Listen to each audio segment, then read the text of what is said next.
o lugar de Deus em nossa vida. Quero convidar você nesta semana para mergulhar comigo em um texto que está escrito em Isaías 45, no versículo 2 e 3. Nele nós lemos: Eu irei adiante de você e aplanarei montes, derrubarei portas de bronze e romperei trancas de ferro.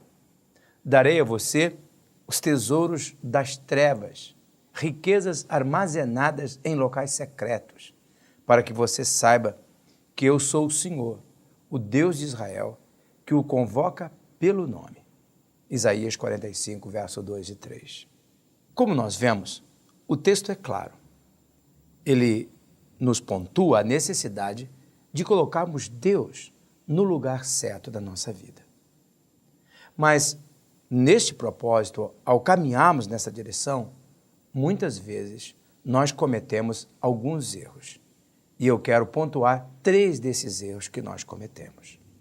O primeiro erro é este: manter Deus à distância da nossa voz. O que eu quero dizer com esta frase, manter Deus à distância da nossa voz? É a ideia de chamar Deus quando as coisas começam a sair do nosso controle. Então nós passamos a ver Deus como um socorrista. Esquecemos dele em todos os outros momentos, mas quando alguma coisa não sai da forma como nós precisávamos ou esperávamos ou desejávamos, então gritamos por Deus. E aí se estabelece um relacionamento de um Deus socorrista, um Deus das emergências. Quando eu preciso, eu chamo. Não está errado em chamar Deus quando necessitamos. Não está errado em pedir socorro de Deus nas nossas tribulações, porque o próprio Deus diz que Ele é o socorro bem presente nas tribulações, como nós vemos no Salmo 46, o salmista afirmar. Todavia, quando nós só lembramos de Deus quando precisamos, é o equivalente a dizer que nós só desejamos Ele para ser uma ajuda, um socorrista, e não o Senhor da nossa vida.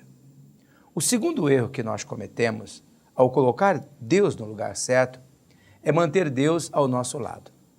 Neste caso, a ideia é usar Deus nas coisas que a gente julga difícil. Então, Deus não é visto não apenas como um socorrista, mas o nosso coadjuvante, o nosso ajudante. É o Deus das necessidades, o Deus que nos ajuda. Então, lembramos bem de Deus, da sua casa, da comunhão com os irmãos, quando as circunstâncias são contrárias, quando a noite se torna fria, quando o dia se torna nublado, quando as necessidades se fazem presente. Lembramos e queremos Deus ao nosso lado.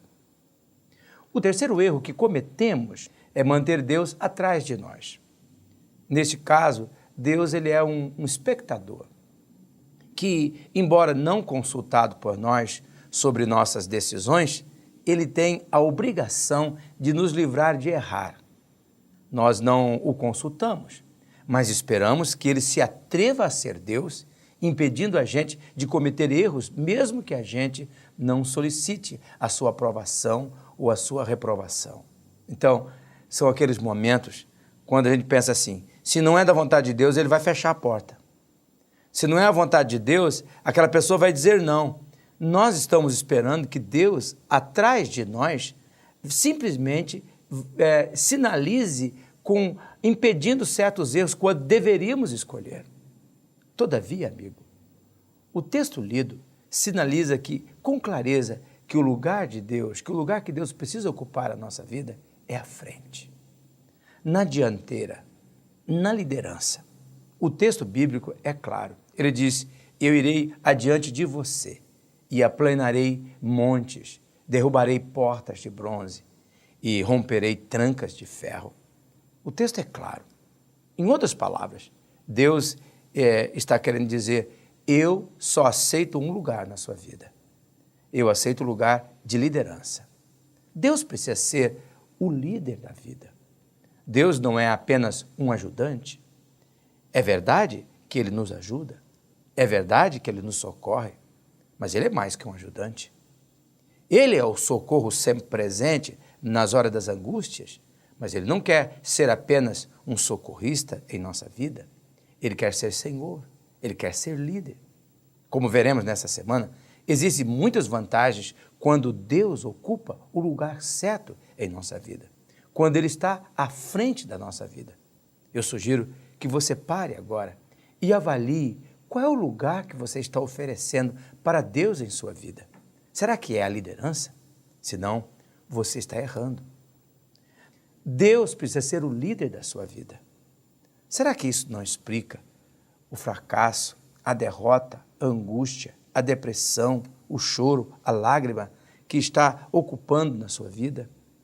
Você tem olhado para Deus apenas como Deus que vem na hora que você precisa, mas não tem estabelecido com Ele um relacionamento, de caminhar com Ele, de se atrelar a Ele e permitir que Ele determine o compasso dos seus passos, que Ele determine o compasso das batidas do seu coração, que Ele determine o ritmo da sua vida, que Ele determine os passos e as direções concretas para onde você deve dar, para onde você deve caminhar.